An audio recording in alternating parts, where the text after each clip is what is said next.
ကြားတစ်ကောင်ဟာအချိန်တိုင်းဟိန်းဟောက်နေဖို့မလိုပါဘူးဒါပေမဲ့သူ့မှာတိတ်ဆိတ်ခြင်းနဲ့မှာအာဏာရှိတယ်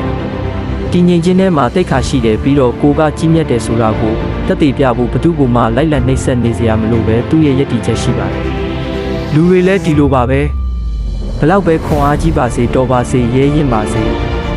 အဲ့ဒီစွမ်းအားကိုဘသူ့ကိုမှထိခိုက်အောင်ဒါမှမဟုတ်ဒုက္ခရောက်အောင်မသုံးပါနဲ့ကြားတစ်ကောင်လိုနေထိုင်နေဆိုတာတခြားသူတွေကိုနှိပ်စက်တာမဟုတ်ပါဘူးဒါဟာတောထဲမှာဂုံတိတ်ခါရှိစွာယက်တီနေခြင်းဖြစ်ပါတယ်ကြွားလုံးထုတ်တာမရှိဘူးရှုပ်ထွေးအောင်မလုပ်ဘူးပြီးတော့ကိုပုံမြင့်အောင်တခြားသူကိုနင်းချတာမျိုးမလုပ်ပါဘူးဘာလို့လဲဆိုတော့တကယ်ခွန်အားကြီးတဲ့သူကအတန်ကြဲကြဲလုံနေဖို့မလိုပါဘူးဒါပေမဲ့တည်ငြိမ်ပြီးခိုင်မာတဲ့လုပ်ရက်တွေကနေတစ်ဆင့်တခြားသူတွေကခံစားမိနိုင်ပါတယ်ကြားတစ်ကောင်လိုနေထိုင်မှာ